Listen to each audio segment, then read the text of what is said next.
Hello and welcome to the Gone Traveling podcast. We are looking at the BKT EuroCup, the road to greatness, and we means myself and Sergio Llebres over in Valencia in Spain. Happy New Year to everybody. Happy New Year to Sergio. How are you doing? Happy New Year, David. Happy New Year, everyone. I'm good. New Year and same basketball. We're in the second half of the Euro Cup, and we got some news and also some good games, and also in the top tier teams that have some surprises. And we gotta look now between Group A and Group B because there are some competition to be the best amongst all the teams. That is very important for playoffs. Yeah, we're getting to that point. We talked about the playoffs picture being just crazy, and I think we're getting down to we should have the first teams being eliminated pretty soon, I would imagine. Well, I guess Sopot is already eliminated. But teams like Barcelona, Trento, not too much longer if they don't get going. Yeah, this round 13 started way back on Boxing Day on December 26th with the Ulm Besiktas game, and it won't end actually until January 16th. That will be the lead Klepeisz hosting Cedevita Mhm. as inclement weather kept Cedevita from making it to Lithuania. And looking at the game day number one story is your team, Yeah, it's great. Valencia, losing a second straight game. And I guess it's what the third in the last five games if you include the league. They lost at Gran Canaria, Yeah. um, and lost 81 to 74 at at Venice. So Mhm. go for it.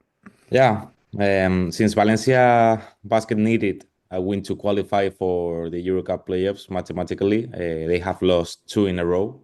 The first one was against Llebres in Valencia. That was a rescheduled game from the disaster that happened in Valencia. So Valencia has been uh, rescheduling and playing more games than planned in December, in late How December. many games? How many games did they miss? How many games were Uh, canceled? they missed Two or three? they missed two from EuroCup and three from ACB, so is five. So they lost. They missed games against Gran Canaria, the one you mentioned. They missed a game against Tenerife and also Zaragoza. So there are five. In December, they played one game per less than three Yeah, I days saw it was 8 games in 21 days. or Um, more. It was like 13 games in 30 days. So it's like 13 and 30. 2.8 days per game, something like Yeah. for each game. So it was very rough for Valencia. Also, teams start to know how to propose games in order to slow down Valencia. In this case, Neven España in Venecia made a very good job with his players because Valencia was stopped by their own play style. Kabengele was fantastic in first quarter. He made 11 points in the first quarter, and Valencia, one of its bad points is his defense in around the rim. So Kabengele was fantastic there. Also, Davide Moretti had his best first half ever this season, and also his best game because he surpassed his best scoring only in the first half. He went for 15 points and he scored the first three threes. So he was key to maintain the margin. in the advantage. So yeah, Valencia that plays like 70 possessions per game was stopped a lot, and also 80 possessions. Sorry, they shoot like 70 shots per game, and they only shot 58. And Venezia made it upside down. They shot 70, and yeah, Valencia seems like they need to slow down a little bit to recover, and teams are getting profit of that. And with this loss and with Basaksehir's victory that made Furkan Korkmaz debut in the EuroCup this year, they are both tied 11 to 2. So now there's a tie for the absolute The top leadership. seed, Yeah, the so top seed in the playoffs. in the top seed, yeah, and that's very important because that's what determines who plays at home. So Something tells me though that I would put my money on Valencia to get the overall number one seed down the road because I think Bajasir is gonna lose a game or two still over yeah, the rest of the in the top there, I think there is more competition in Group A than Group B. I think Basaksehir is more in danger than Valencia in that case. We exactly. should see Yeah. Valencia in Group A because I think it's more interesting in the top. So Yeah. What what they scored 52 points in the first half. Really on fire. You mentioned Moretti, a guy that I remember watching at the under 18 European Championship, killing the a German team stacked with talent mm, in the third place game. And but so they're actually 5-1 in their last six games in the Euro Cup, and up to they are now up to 7-6. And guess who's been back for the last five games? Mr. Tyler Ennis. yeah, So he's been clearly, they've definitely missed him, and he's definitely helped them. Even though they're still struggling in the Italian Serie A, only 5-8. They had a three-game losing streak before beating Trieste. But yeah, I think I saw that. I think it was a 24-point lead. I think, and I yeah, messaged you saying, "What the heck?" Because I was actually doing other games, and then that one came over, and I'm like, "What the heck is going on?" And hey, good on Venice for finishing it off, because Valencia was really trying to make it back, but they couldn't make it. So yeah, my game. I'm gonna move to Jerusalem and Aris, and it was a comeback win for Jerusalem. yeah, Jerusalem was down by 15 points in the third quarter. Ended up winning close, 90-85, snapping a three-game losing streak. And Jared Harper did Jared Harper things. 29 points, 16 of 17 free throws. Uh, Lots of other help though. Kadeem Carrington, 15. Justin Smith, uh, and Tariq Phillip, both 14. Tariq Phillip now his fifth game since arriving from Sopot, so that was a big boost for them. I kind of wanted to talk about this game. I'll come back to Jerusalem in a second, but I wanted to talk about this game because of our Christmas gift yeah, for Aris, and it didn't work. Because of Toliopoulos coming back and what that would mean for the chemistry. And you turned it on for a little bit before you had to move over to your game, and I had to suffer through the Teolopus saga. So he was just pounding the ball, pounding the ball, pounding the ball, and it was our Christmas special was, how are they gonna, this team had really kind of changed itself. Cooper had arrived. Woodbury had gotten back from being injured. Willis had arrived, and Toliopoulos hadn't been back, hadn't played since the round nine, and he had all these crazy shooting numbers. Go back to the last week's Christmas special, and you'll hear more about that. And four turnovers in 12 minutes. He only missed two of three threes. But the thing I love, the stat that really, I'm not a big plus minus guy in general. I don't totally buy the stat, but so Sharif Cooper had a plus minus of plus 11. Josh Roberts plus 12, and Trey Woodbury had plus 9 in a 5 point game. Toliopoulos minus 19. So they just crashed and burned whenever he got on the court. And they're 3-10. They've lost 6 of the last 7 games, and they're pretty much out of it. If they had won this game, and like I said, they were winning by 15 points. They would have maybe had a chance. But going back to Jerusalem, and I'll let you then give what you have to say. Jerusalem coach afterwards was pretty clear. Happy about the win. But if Hapoel Jerusalem wants to go somewhere this season, everybody needs to take a good look in the mirror, and it can never happen again. So, um, you know, going down by 15 points against a team like Aris, after having lost the previous round to last place Hamburg at the time last place Hamburg, I guess still last place Hamburg.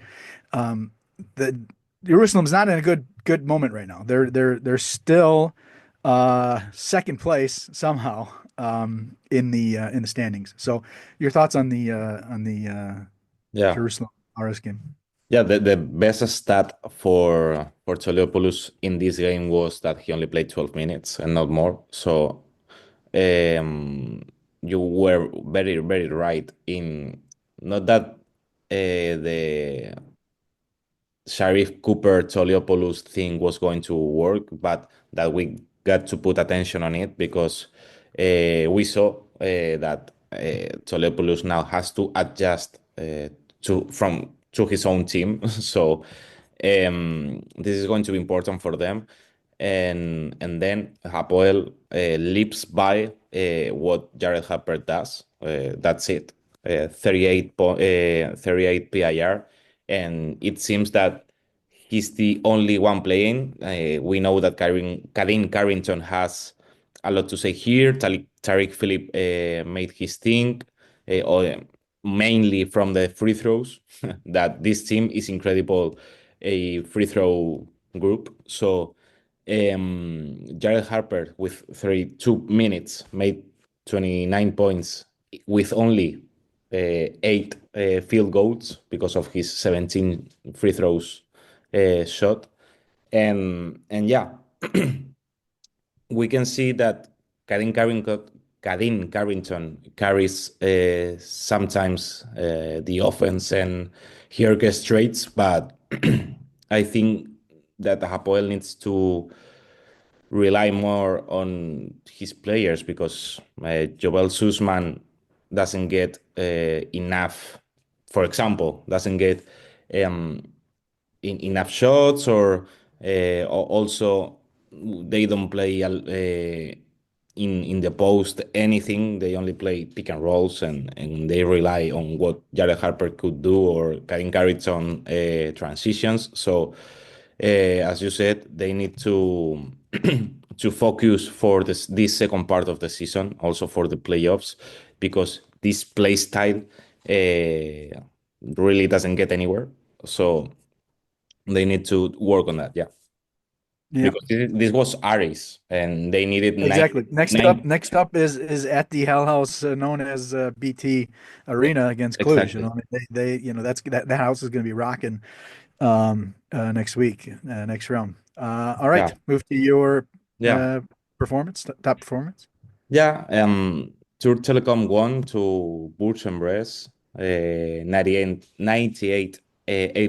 and Anthony Brown was prolific, but my player this time is Olivier Hanlan, a very well-known bowler from in Europe, and he had actually 23 points, but in a critical moment, he was clutch because he, particularly in the fourth quarter, scored 12 of his 23 points. And he stepped up when the game was on the line and kept Bruges at bay and secured the win for Turk Telecom. And yeah, also Kyle Alexander contributed significantly for Turk Telekom's win in the closing moments, scoring 5 crucial points in the final 36 seconds.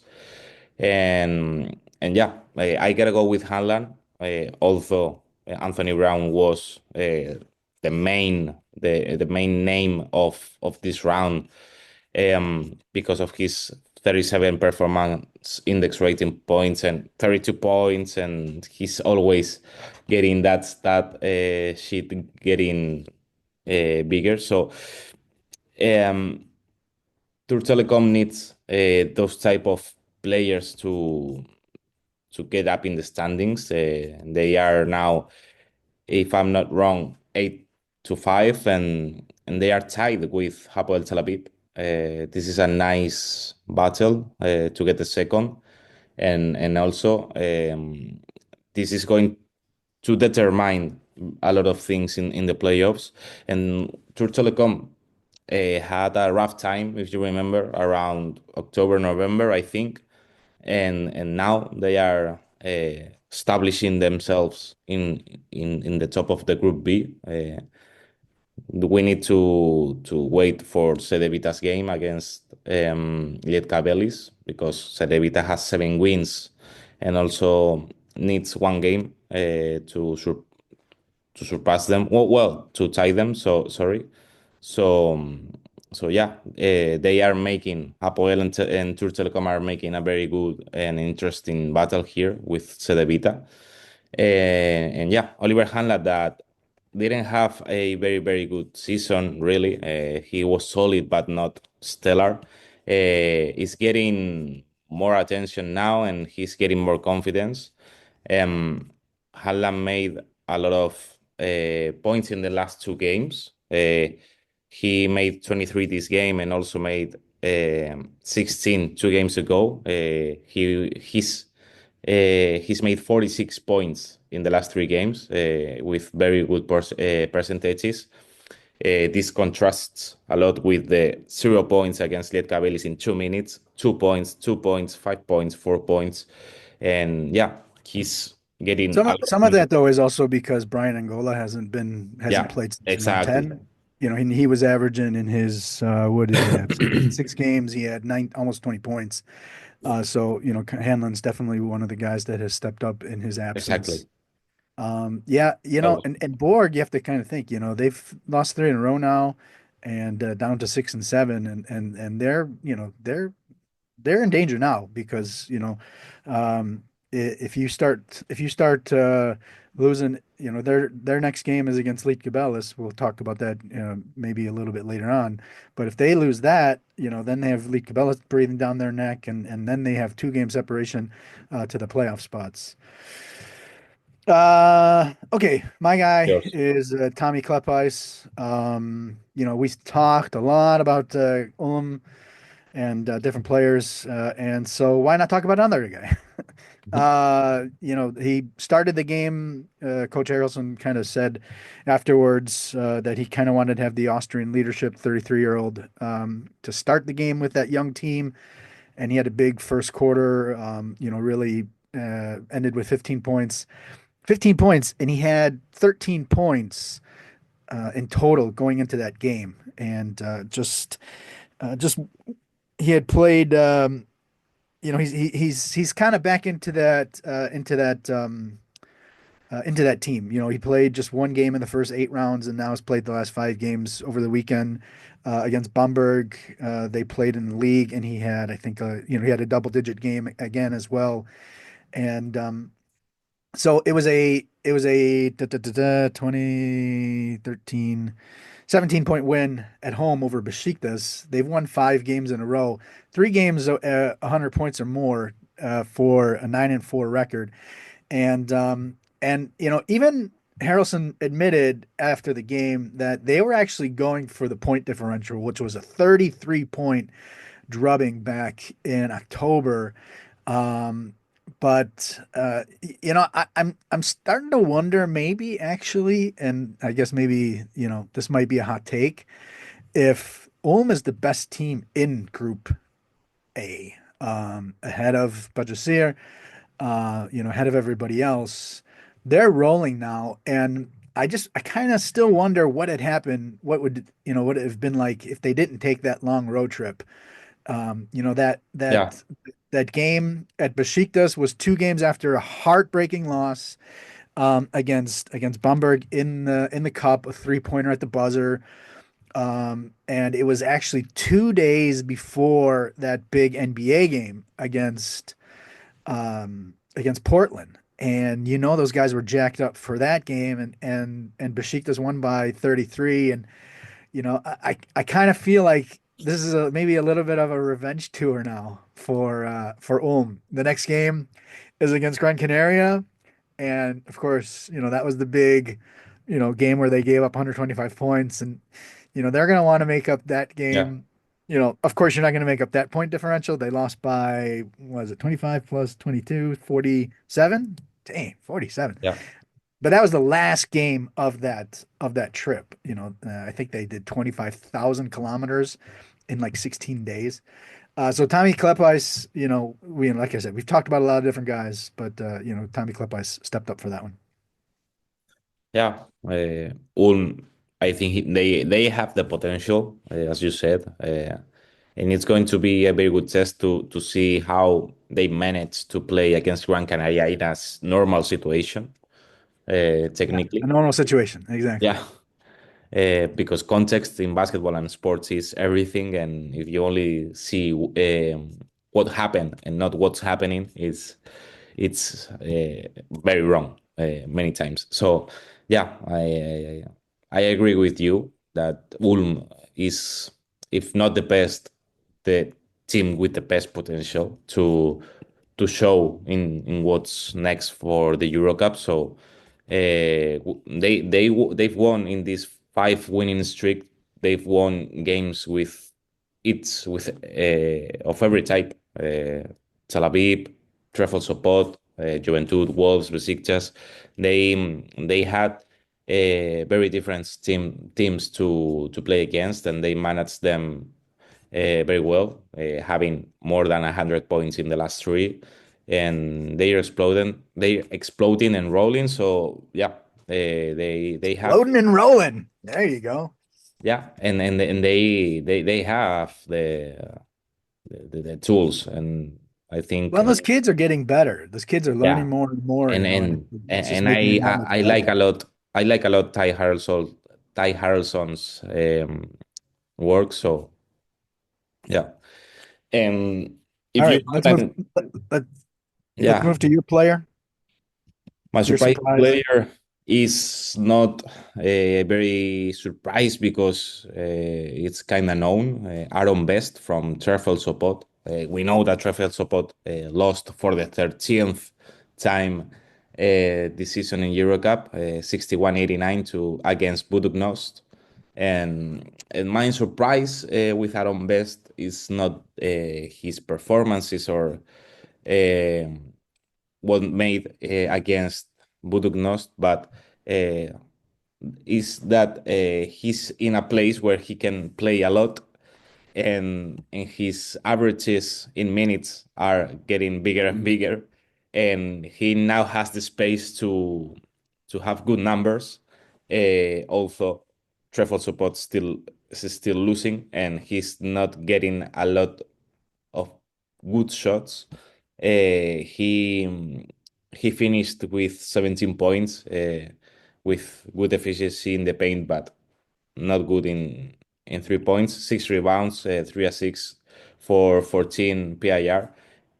This game is good for him because last game against Juventud, he also made 14 points and 8 rebounds. And I think he's getting some rhythm now. We have to remember that Aaron Best is also always changing his team. In the last 10 years, he hasn't been in one team for more than a year, I think. So, yeah. Um, Juventus Raptors from the G League, sorry. Ludwigsburg, PAOK, Pulasak. Again, the G League with the Raptors, the Honey Badgers, London Lions, and now Trefl Sopot. This is only 7 years. So um, he won the championship with Trefl Sopot in Poland, but this is a player that already has 32 years, and he needs to work on his game to get the next team, because I don't think he's getting a second year in Trefl Sopot. So yeah, although the loss, I think Aaron Best had a very good game in for the second time in a row. So we gotta put an eye on him, because with Tariq Phillips I was just depart, gonna say he's been kind of the guy who's exactly, benefited from with from all the Philip depart, leaving. yeah. Yeah, yeah, So we gotta put an eye on him. So that was not my surprise, but my warning about to look up to Aaron Best. yeah. And If you played it, also, Trefl Support signed Terrell Harris now, so there are well, some. they also lost Andy Van Fleet. Van Yeah, Fleet went to exactly. Marosi. So yeah, the moves. We haven't really talked too much about many of the moves. But yeah, my guy What's yours? is Arnoldas Kulboka. We've talked about him a couple times and for Wolves and how the how this team could be when he comes back. And he's now played 5 games. And in his last 3 games, he's had 9 points, 12 points, and 10 points. He had 10 points in the victory over Joventut. And yeah, Joventut is, as we kind of mentioned, is in a problematic situation right now.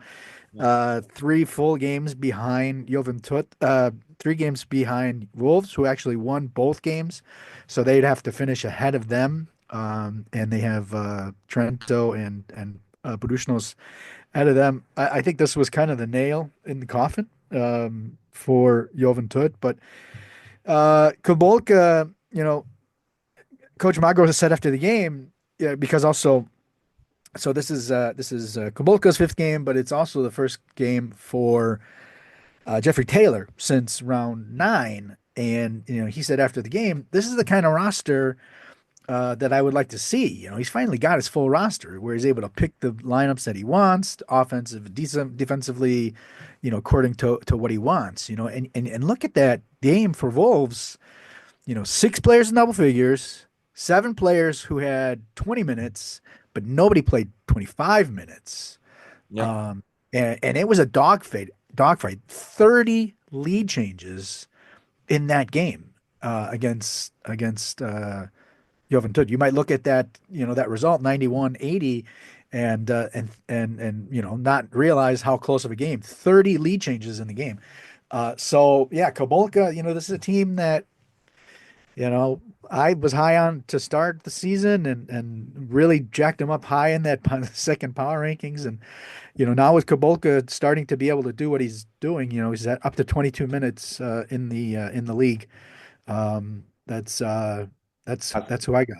Sorry, David. As we are talking about him now, as we are recording now, it's his birthday today. So There you go. Happy birthday, literally, Arnoldas. yeah, 4th of January, his birthday. Yeah. Sorry. That's okay. That's okay. So you want to move to because we're kind of Yeah. running on our time. You want to jump ahead to round 14? Yeah. For next week, we got some games, and I was thinking what game I would like to see, and I think it's mandatory to watch Ulm against Gran Canaria for this because of their situation and dynamic. But also I would like to see Bourges against Lietkabelis, because Lietkabelis has now um, had some rest. They had some rest from the delayed game, so they still have the confidence from the Valencia win. And Bourges has lost 3 in a row, so I think that's going to be a very good important, a very good game, an opportunity for Lietka Velis to have some faith to get to the closer to the playoffs. And yeah, I gotta go with them because of their context. Yeah, I have those two games. Mhm. Also Valencia against Turk Telekom. Yeah. Wednesday's games, I think, is highlighted by Cluj at home against Jerusalem. 7-6, eight Mhm. and five. Those teams can pull even on record. Cluj 5 game home winning streak, and like I said, that is a tough place to play. Mhm. And Jerusalem is going to have their A game going. Jerusalem, as we mentioned, they lost to Hamburg and really struggled mightily against Aris. And Cluj is Cluj were rolling. We didn't really talk about Cluj, but that was a let's see, I think it ended up being what was that game? Yeah, it ended up being a 21 point win over Hamburg, but that could have been like a 40. Mhm. If they had kept their foot on the gas a little bit, that could have been like a 40 point win even. So Cluj was really rocking against Hamburg, and Jerusalem lost to Hamburg just a couple weeks ago. So, all right, man. Anything else? Anything else from this week? Anything else from next week that you want to get out there? Now that we are getting to normality now with the calendar, we're getting Thursday, Tuesday, and Wednesday games. Yeah, We got exactly. some. I don't need these. I don't need these Thursday, Friday games anymore. Leave that for the EuroLeague and those good teams. So Yeah, yeah. And we're getting down to the home stretch, and every point you're gonna really start looking at point differential for all of yeah, these games, and every game is gonna matter that much more. And enjoy the dogfight, for all of these playoff spots. Don't forget the top two. Top two of both teams get the first round bye, and there's challenges. So there's a challenge. There's a fight for the top seed, and then there's overall, and then there's there's a two-way tie for second place in both groups, yeah. and maybe even if Cedevita wins, there's a three-way tie for second place in Group B behind Valencia. So, all right, Sergio, let's get out of here. Let people know where they can find you. Yeah, on social media, I'm called Llebres 11, Lebres 11. And you? And he's also on Blue Sky as well. Myself as well. Hein News, HeinNews. This has been the Gone Traveling show where we are looking at the BKT EuroCup, the road to greatness. Sergio, we'll talk to you then, really in only a few days when the excitement just keeps going. Uh, Everybody, take care.